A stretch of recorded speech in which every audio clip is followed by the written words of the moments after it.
Master Jet, ang mga uniform personnel are government employees too.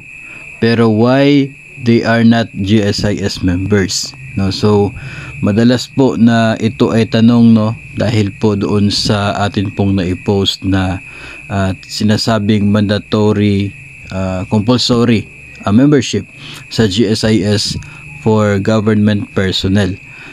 Ayon po yun sa Republic Act 8291. Pero meron pong exclusion na nakasaad sa batas na yon na sa Section 3 ng IRR. At ito po yung exclusion from compulsory coverage under sa GSIS. At ito nga po mga uniform personnel ay hindi po sila kasali doon sa mandatory coverage ng GSIS for government personnel.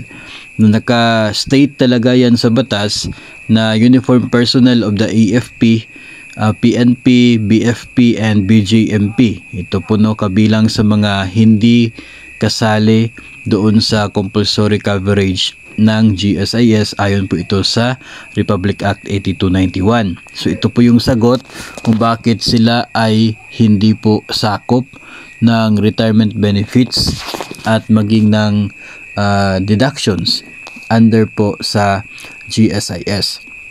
Ang uniform personnel ay meron po silang sarili nila na uri ng retirement benefits, and yun po ay kasalukuyan na under fire hanggang sa kasalukuyan po, kasi mayroon pong mga proposal ang gobyerno na babaguhin yung pamamaraan ng retirement benefits ng mga uniform personnel, no? At ito na nga po ay ipapattern siya dito sa nangyayari sa GSIS, kung saan yung mga miyembro nila ay magko-contribute para sa kanilang magiging pensyon in the future.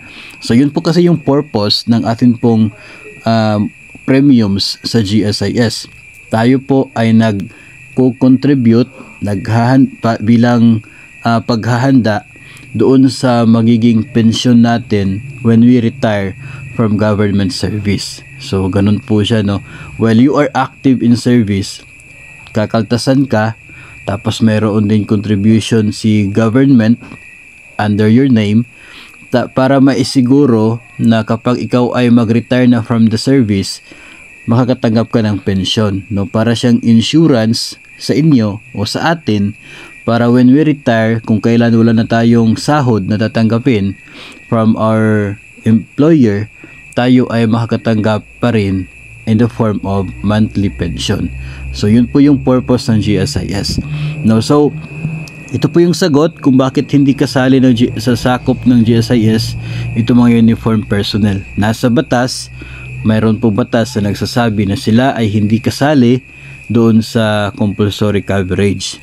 Ang DepEd, isa sa mga ahensya ng gobyerno na sakop ng compulsory coverage po. At wala kasing batas na nagsasabi na tayo ay excluded doon sa mandate na yon, kaya tayo ay nananatili na sakop pa rin o nagko-contribute pa rin sa GSIS, and si GSIS pa rin yung mayroong responsibilidad para sa ating magiging pensyon kapag tayo po ay magretiro na. So sana po ay nasagot natin itong mga tanong kung bakit tayo ay patuloy na miyembro ng GSIS samantalang itong mga atin pong uniform personnel na kasamahan sa gobyerno ay malaya naman mula sa GSIS.